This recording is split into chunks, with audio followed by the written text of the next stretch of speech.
I'm sharing my screen right now, and just wanted to take a second to give a little bit of my own positionality and where I'm coming from as a teacher, so that you can understand that introduction by Orchid that she shared with you. I just wanted to comment on that a little bit more. Some things that weren't included in there then. I'm a cisgender male. I have a background in cultural anthropology, what I originally studied to do. And I was planning on going all the way straight through and getting my PhD in anthropology and doing field work, performing ethnographies in the Andes Mountains. But as I neared the end of my bachelor's degree, I realized that my interests were more with youth cultures and helping youth themselves. And being right there, I didn't have to go abroad to do that. I wanted to get right to it. And so I ended up changing tracks and going into education, but I do see my work in education as a continuation of my ethnography. I see it as applied anthropology. I also have a background in drama and Dungeons and Dragons. I grew up as a nerd and am proud of that.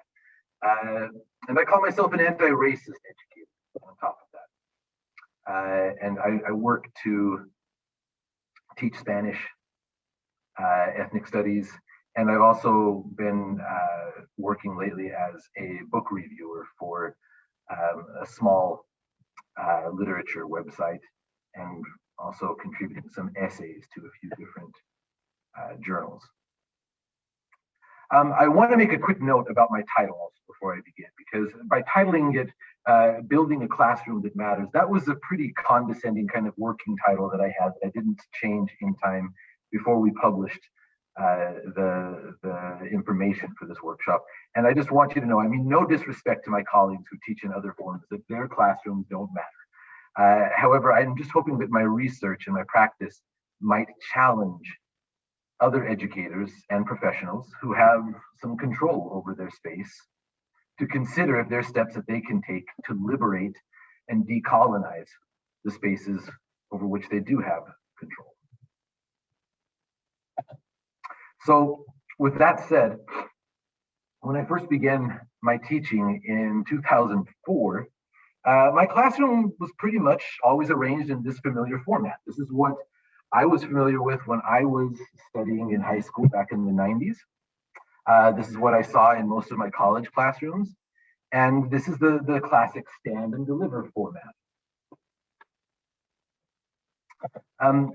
It's optimal for what we teachers call the transmission model of teaching, right? And this is that the teacher has information.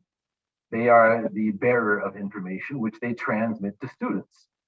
Students are conceived of as passive, empty vessels who receive the information, and occasionally they report it back to me, whether it's in the form of an assignment, in the form of a test, a project, and it's my job to measure how well they received the information.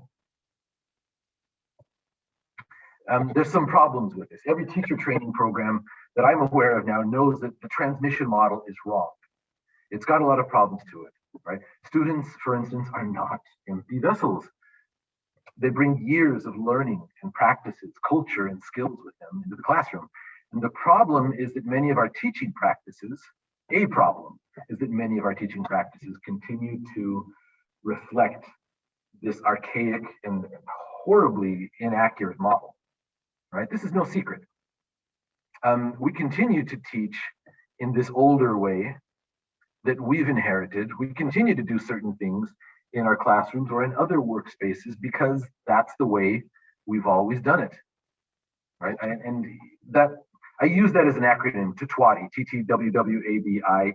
You may have heard that before. That's the way we've always done it. In essence, we say, or we justify doing things a certain way because that's how it was done to us.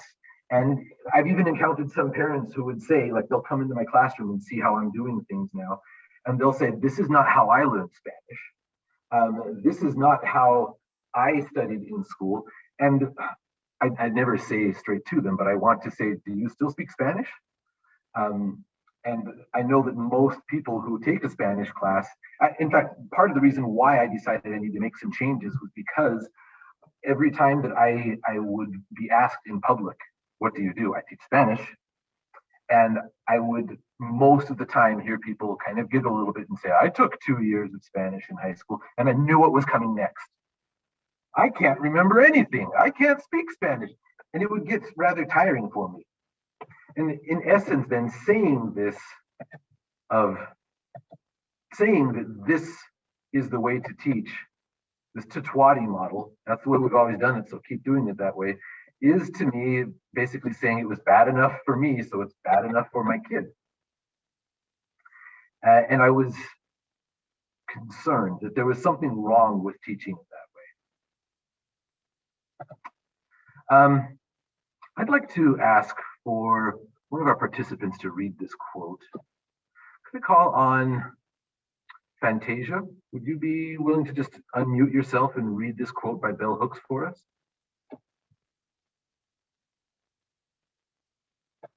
I'm hoping to hear other voices. The most radical space of possibility in the academy. And this is from Bell Hooks' book, Teaching to Transgress. Highly recommended. And again, although it's geared for teachers, it's something that I think anyone who's preparing to enter into a workspace, right, would benefit from reading this. To me, I've always believed this and would sometimes just wonder then, so why doesn't my classroom feel like a space of possibility? Why does it sometimes feel like a space of entrapment or a space of static energy as opposed to dynamic energy? So today what I want to do is tell you how I've applied my own research and my life experiences and tried to be true to myself in order to create a space that truly reflects me while also empowering my students with a transformative curriculum. I'm going to be sharing with you some of the learning that has informed my journey, both ideas and the people who shared those ideas with me. I am not just doing this as a way of boasting or trying to inspire you. Instead, I'm hoping that my story will serve as a model for you and your studies and your professional spaces in showing how you can be an agent for liberation in them.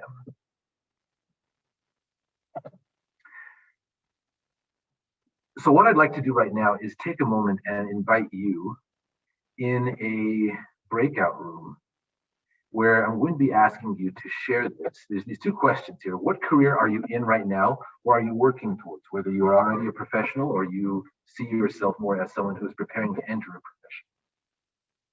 And what are some constraints or practices that persist in that space? Because that's the way we've always done it to Twati. I'm thinking now for this was a constraint.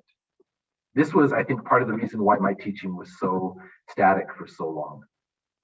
And I'm just going to ask you to think critically about the space that you are either in now or that you're preparing to enter, and think like, how does that constrain liberation?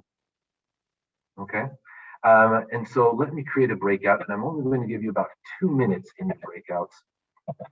And we'll invite you to, at the very least, unmute yourself then and share with your fellow participants. So I'm going to create 3 breakout rooms. Please go ahead and join yours, and I'll see you in 2 minutes.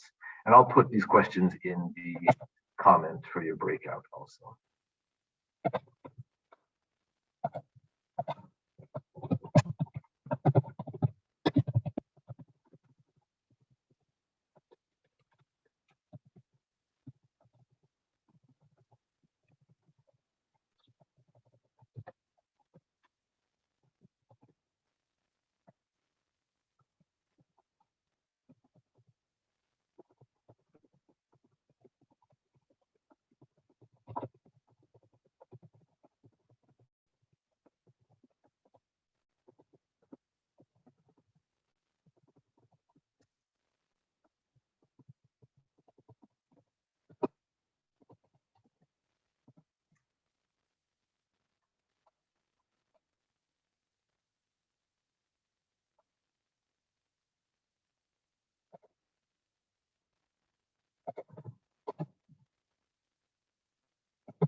Thank you, everyone. Welcome back.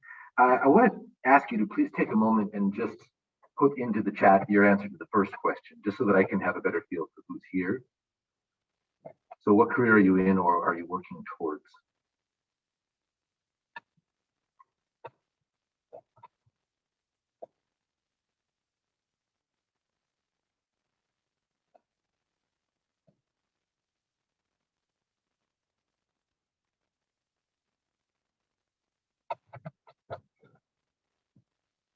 Great.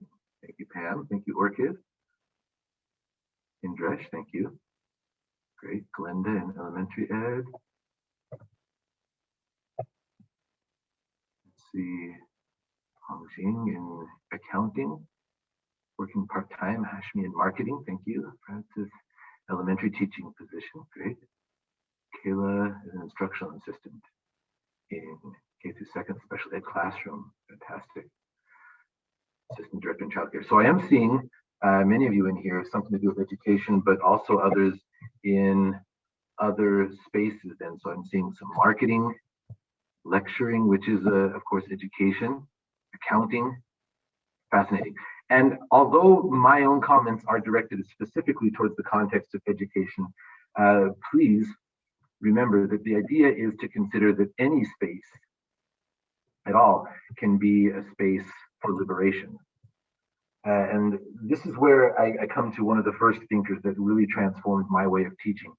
So I'm not sure if any of you are familiar with this person, Paulo Freire, a Brazilian educator. And he wrote a book, and since people appear to be interested in titles, he wrote a seminal work called Pedagogy of the Oppressed. And this was over 50 years ago that he first published this book. Freire came from a very comfortable middle-class family in Brazil, but he saw suffering everywhere in his nation, especially in the favelas, the most economically impoverished areas. And he recognized something that's really hard for teachers to recognize.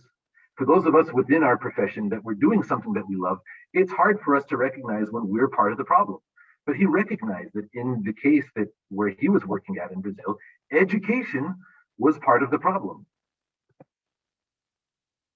He articulated this problem as what he called banking education. And he said that in the banking model, and think of that other classroom model, the transmission model that I showed you, that education basically makes deposits and withdrawals in students. And instead of depositing knowledge, instead of depositing money, we're depositing knowledge or learning or things that they're supposed to know. And we, again, are simply treating students as empty vessels. And the withdrawal is, just like in banking, something that the person makes through a test or a project, right? And we then judge the students' efficacy as a student, as a learner, based on what they recalled, how well. So many problems with this, so flawed. Because, first of all, it envisions the student as empty. And furthermore, it expects them to be passive. It objectifies them in the sense that they're only able to receive information and then prove that they've received it. And students can't actually produce learning. So an example in my Spanish classroom is that I give them vocabulary, I give them rules for how to use the language, rules that somebody else, put into place that came centuries after the language existed. In every practical case, language just evolves naturally in a community. All right. There are exceptions, of course, with the invented languages like Esperanto or High Elvish from fantasy books or Klingon, where people invent a language, but in most cases, it's created by millions of people over centuries. And it's not my job to simply give them the input and have them show me how well they can do it. All right. There's this second grave outcome. Like the first horrible outcome then to this is that students end up acquiring knowledge which to them seems largely useless because they can Google all of that. There's even apps on their phones now that they can just touch a button and translate something. And the apps, I've got to admit, are getting better. And so students oftentimes end up seeing this kind of knowledge as useless. I think of another colleague of mine from years back who his example for like a superb score on a test to get advanced using standards-based grading, all the student had to do, he gave them a blank map and they had to list every single country or state or territory on the map. And if they got all of them exactly right, spelling included, then they got an advanced score on there. And further down for proficient. And this was just kind of a spit back sort of thing that why would a student be interested in learning that? He had to confront eventually, because it's something that's easily Googled right now. Maybe in a different time and place that might have mattered more. But the second terrible outcome of this is that the students are learning something without realizing it. What they're actually learning is a way of being in the world. Because to succeed in that kind of class, they can only receive or consume. And that their ability to interact or to create or to change things is not something valued. And if that's what students are learning in the classroom, then we've got a problem as a society, right? I would like to invite Pam. Could you unmute yourself and read this quote from Mr. Freire for us? One cannot expect positive results from an educational or political action program which fails to respect the particular view of the world held by people. Such a program constitutes cultural invasion, good intentions notwithstanding. Thank you. I would argue that cultural invasion is really just another way of saying colonization.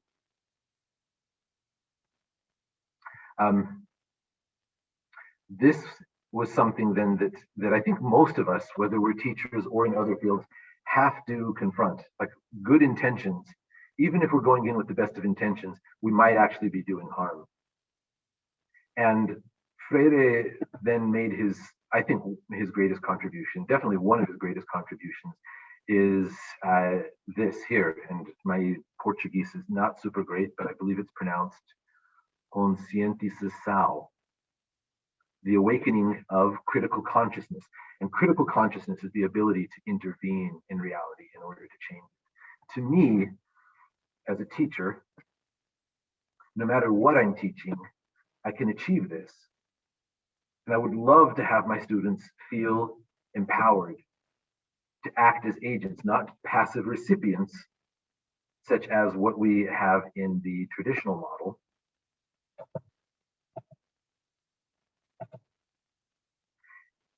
but as people who actually can intervene and create some kind of a change, all right?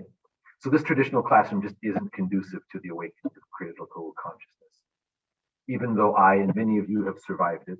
But we know that there are, for every student that makes it into college or who progresses in a program, we know that there are many others who just never get interest in something. And it concerns me that oftentimes our classrooms are being run like a sort of Hunger Games to see who can make it to the end. We sometimes teach every student as though we want to see who is most interested in becoming, in getting a major in that in college. And if you're not, then you have to settle for a C in the classroom. And again, that to me just ends up making the others passive who are just there to get their card punched and move on. So here is a second quote by Mr. Freire. And he says, I'll read this one myself, there's no such thing as neutral education. Education either functions as an instrument to bring about conformity or freedom. Once again, because I'm hoping that you will see this in your own light, substitute education with another space. There's no such thing as neutral offices. There's no such thing as neutral hospitals. There's no such thing as neutral churches, neutral book clubs, etc. All right. We have to see ourselves as either participating in something that brings about conformity and creates passiveness, objectifies the people who are part of that space, or something that brings about freedom, liberation. I see this as something that fits in with Dr. Ibram X. Kendi's quote from his famous book, How to Be an Anti-Racist, by Dr. Kendi. And he argues in there that you can't simply say that you're not racist. A lot of people, when they have to confront something racist that they've done or said, and the first thing that we love to say is, I'm not racist. He says there's not a category of not racist. You're either racist or you're anti-racist. You can't just not participate in it. And I believe the same happens in our workspaces, in our freedom. We either are working to bring about conformity or liberation. So this is a second question that I'm going to ask you to return to your breakout rooms and discuss there once again. How does your workspace or future workspace, I want for you to think about this critically. How does it contribute to either conformity or freedom? I would argue that every single workspace, including all the ones that I've seen listed here today, somehow contributes to creating conformity in society or in the people involved there directly, or contributes to freedom and liberation for them in some way. I will once again broadcast this to you, give you about 2 minutes. It is perfectly okay if the answer is an honest, I don't know, I'm not sure yet. That's perfectly okay. And sit with that discomfort, because exposing that gap, that uncertainty, might be a first step for you of having to admit you don't know. Go ahead and I'll see you in a couple of minutes.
I apologize. I see that you were not placed in a breakout room.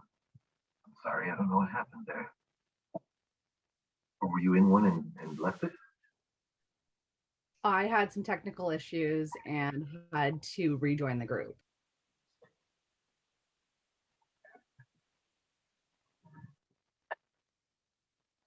Okay, welcome back, everyone. I'm going to stop share this presentation for just a little bit and I just want to make some space.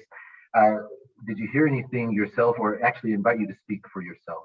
What are some ways then that your workspace or future workspace might be contributing to conformity or to freedom? I'd just like to hear from any of you if you have some thoughts.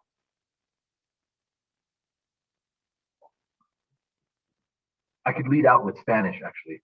Like, I had to take a hard look at my own textbook that I was using and realize that it was really promoting mostly neoliberal and consumerist values. It was teaching students how to engage in bargaining, how to engage in commercial interactions. It was framing a very nuclear family forward kind of idea. It was not giving students the ability to confront a lot of harsh realities in life. And it was really envisioning students, teaching them that they would be able to use their Spanish as tourists, you know, and go to Cancun and order stuff. I mean, most of my students, I have some students right here in Tacoma who have never been outside of Pierce County. And I had to confront that and say, this is not something that is going to benefit my students. So I will shut up now and let somebody else talk.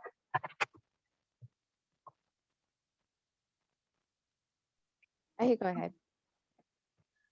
One of the things is in the job that I am in right now, I'm an assistant director at a childcare center, and I am trying to phase out. And in the beginning of my phase out, I started January 1st.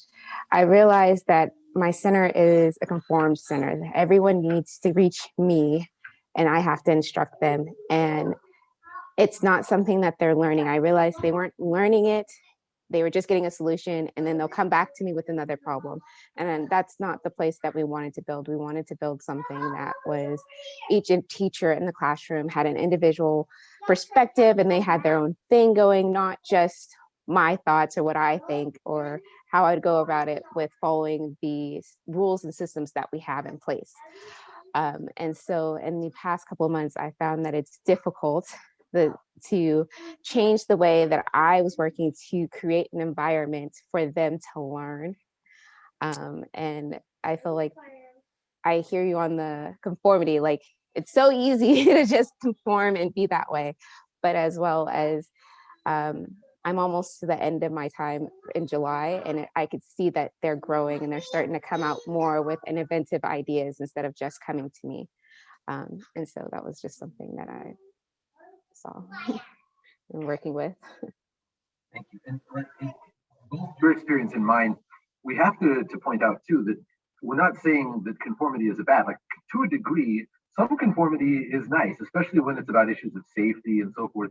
But we sometimes get so carried away with it that we don't realize it, and we're so bombarded with it, right? That, like, where do we stop with this? Did anyone else want to share?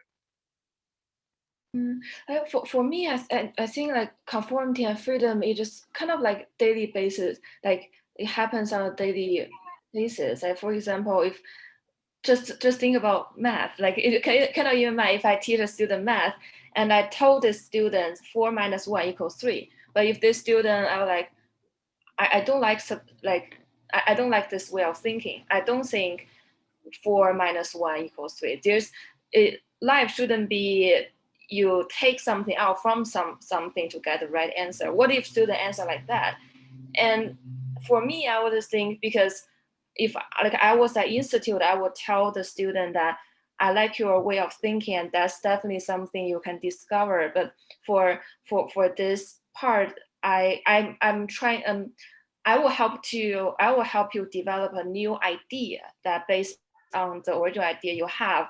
And for example, in this way of thinking, 4 minus 1 equals 3 can be a new idea, and geared towards that to kind of doing my kind of finish my objective as a teacher, and also at the same time not resist or not kind of discourage in any way for the students' original thinking. I think that's how I can help students to have that freedom and not have that fear of conformity, because it's like conformity is like kind of peer pressure, and if there's minority think in the similar way, like majority of people think similar way, minority will feel pressured, and it's about way of thinking. So it's saying, I think it happens on a daily basis, and it's very important to give each other space, and the thing that looks wrong on the surface might be right to others, and it kind of the judgment, the free of judgment is kind of one of the important things to cultivate freedom as well.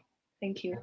One of the things that I love with my math colleagues when it comes to teaching math, and equations, like take something as simple as the old adage that the teacher says, show your work, right? Don't just give me the answer, show your work. Now, is show your work something that's being used for the student to demonstrate their conformity to, did you do it the way that I taught you to do it?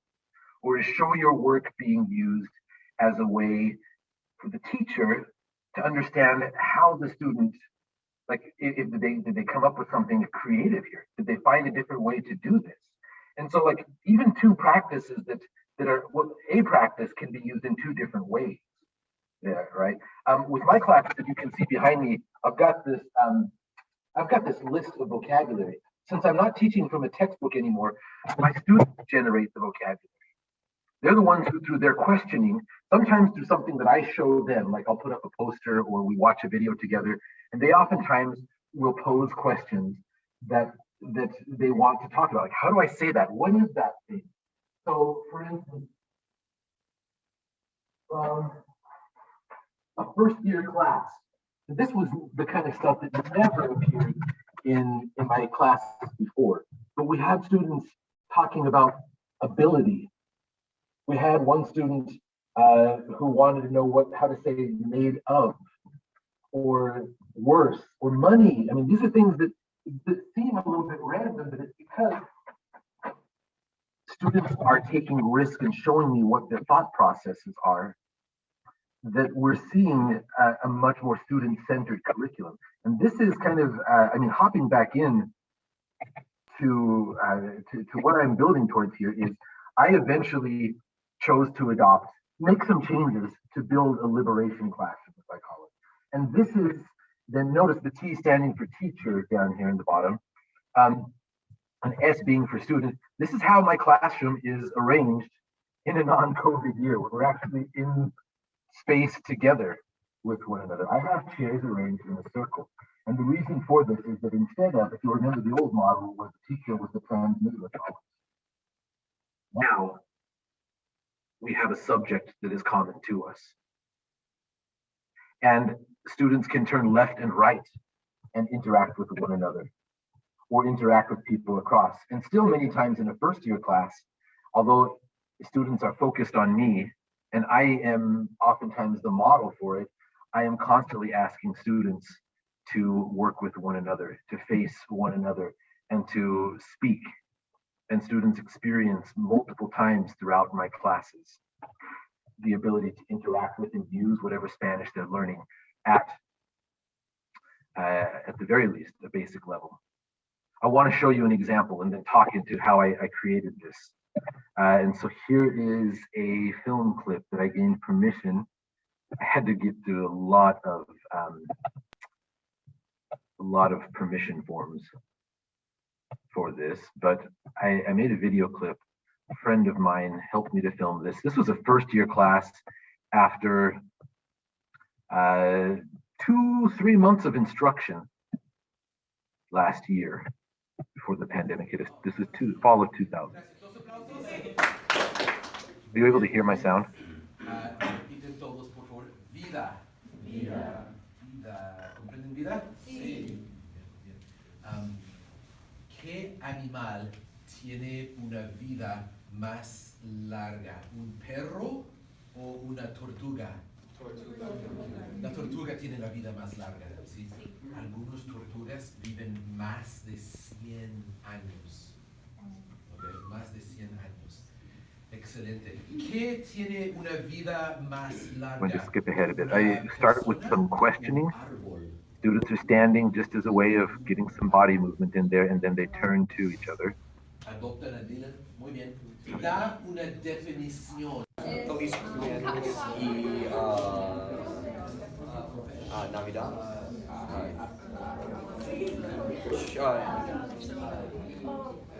¿Qué es regalo? They're just responding to a prompt with one another. And then Santa Claus. what we do after Dos some more aplausos. discussion, some share out, Gracias, gracias. Un regalo. we ask for students to move. So one student poses a question, and you can see, walks up to a whiteboard, wants to know how to say something, doesn't know how to say it in Spanish, so draws it on the whiteboard for us. Chasquidos a Felipe. Repite todos. 14. And so I give him some feedback. El 14 de febrero es Was wanting to know how to say el nombre de Valentine's esta Day. celebración es At this point, San feels like a Valentín. good time for a little bit of movement. San Valentín.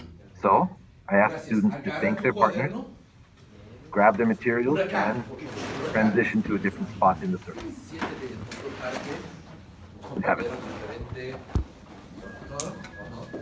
Está bien. Ya. Yo aquí. Gracias. Aquí. Gracias. I'm going to stop sharing there. The video does go on. I have other clips. But this was partially created through my own research and partially created through my involvement with an organization that I found called Organic World Language. And I began doing a circle type classroom about 8 years ago, and it has transformed my practice. It's enabled me to apply a lot of these values in my own research, in addition to improving student performance radically. I have first year students from day one using the language, not in the way that I was trying to teach before, but in a way that actually empowers them, not just to speak the language, but to do so much more. In the same way that the old order was maybe failing to teach students Spanish, but was teaching them to be passive, in this kind of a classroom, the liberation classroom, the curriculum follows the diversity and the interests of the group, such as that young man who we were talking in that video clip about gifts and what kinds of gifts are appropriate for what kinds of occasions. This young man wanted to know about Valentine's Day.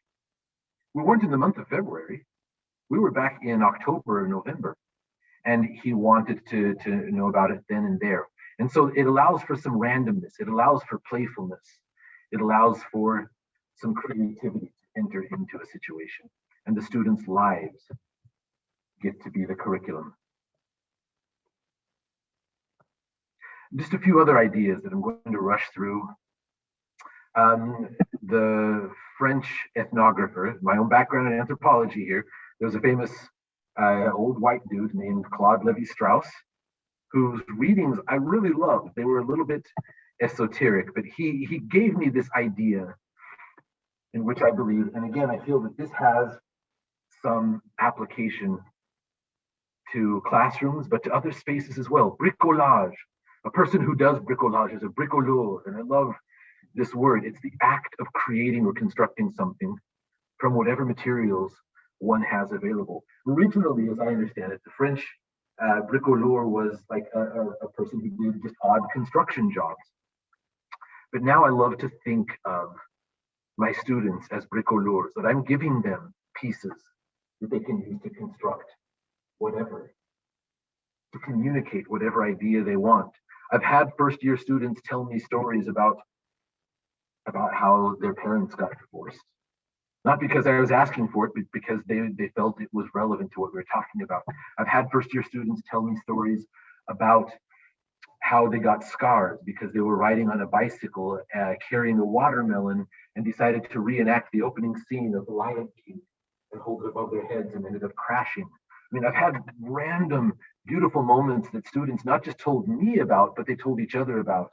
And we've laughed together and supported one another because they were able to construct meaning and communicate from whatever materials one has available. So I'm hoping you can see that shift.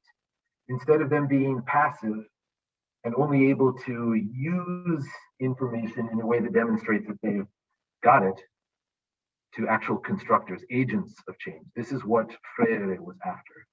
Another thinker that has transformed my own practice lately is the Chilean architect Alejandro Aravena.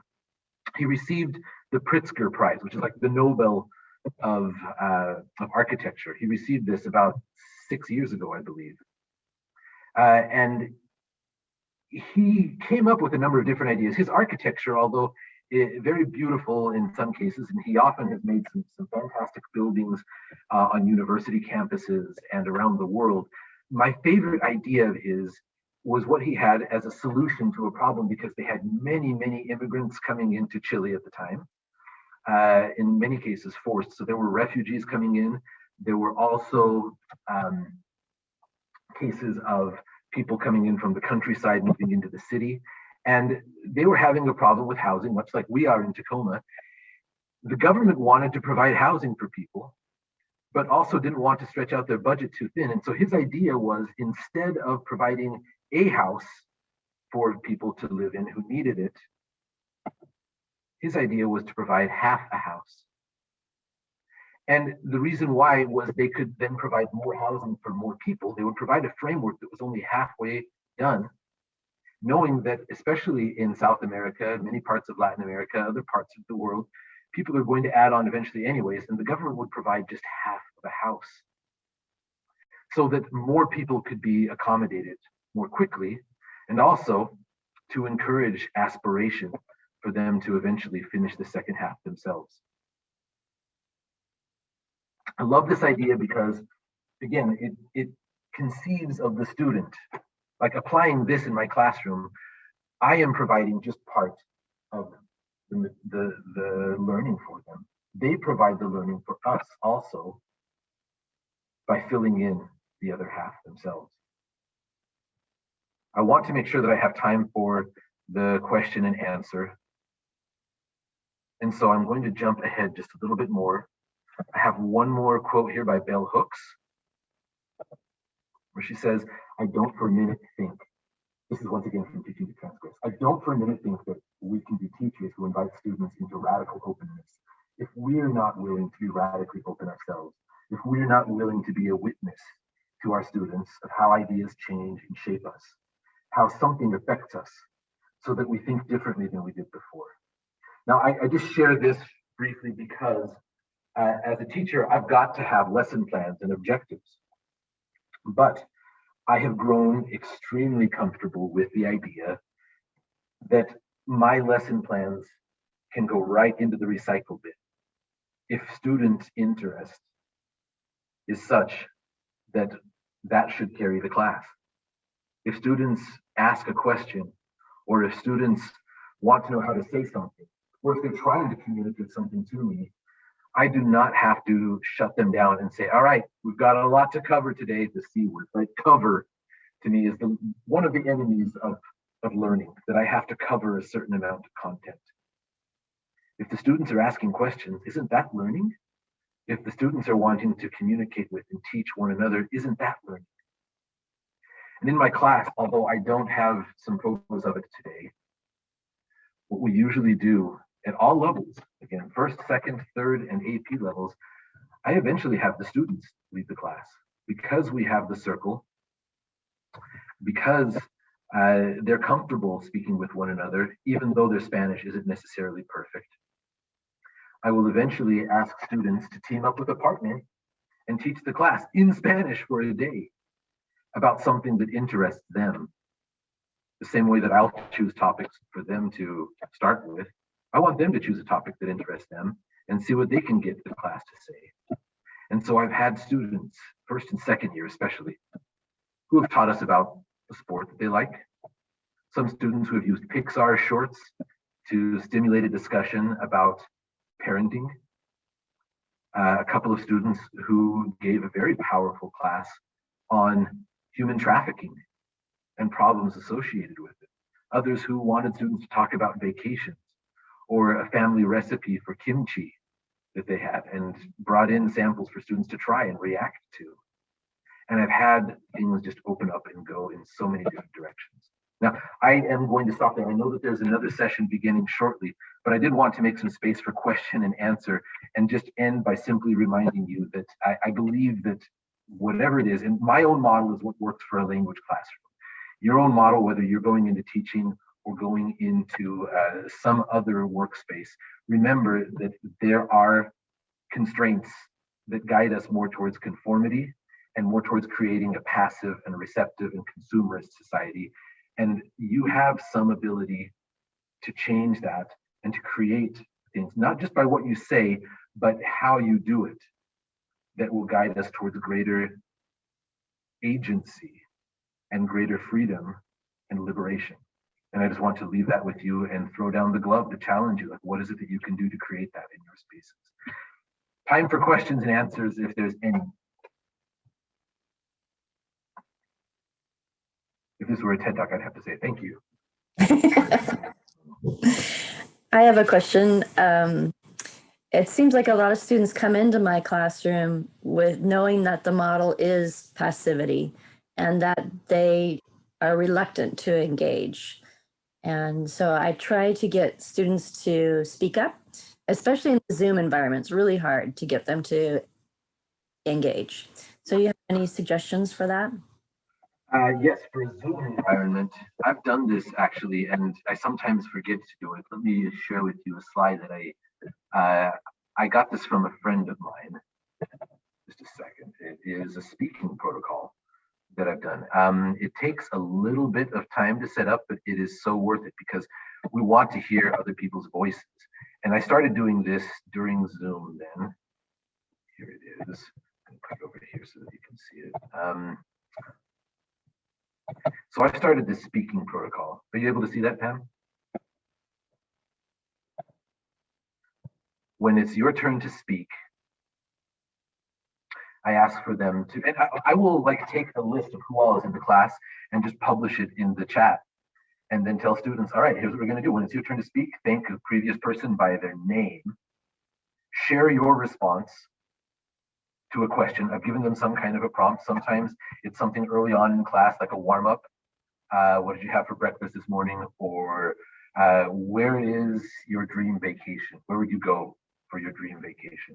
Or something like that. They share their response and then say over to, and they have to say the name of the next person. And I accomplish 4 things by doing this. So first of all, by expressing gratitude, it creates a common space right there, right? Gratitude is always healthy. Expressing gratitude to one another then creates a relationship. It acknowledges that there's some kind of a relationship. In this case, it's an order. And by using a person's name also, that helps to create further community, that you have some responsibility to them to say their name. By sharing their response, we're then hearing voice. Most of the times, students will turn on their microphones and share some kind of response. But oftentimes, I will have some students who will just put their response in the chat for whatever reason. And then when their turn is over and they say over to and the name of the next person, again, they're using a name, but they're also acknowledging that the space is shared, that I'm not the one who's controlling it. And instituting and using this practice on a regular basis has helped, I've noticed, to get students more involved and for me to later on call on them. And I've found at the very least, like as recently as yesterday with first year students, I was having them do a mini presentation of about a minute, still very intimidating. I'm nowhere near where I usually am in a typical year, but I'm okay with that because I'm not trying to cover material. I'm trying to, instead of get this much Spanish into them, I'm trying to build a skill and a habit of showing them how they can use Spanish. They don't have to rely on English, that they can be the bricoleurs who create meaning. And once they saw that, they were more willing to take the risk and not use any English over the microphone. I hope that helps, Pam. Yeah, definitely. Thank you. I like that. And the thing that's good about Zoom with that is you can see people's names on their little squares. So that would help with that.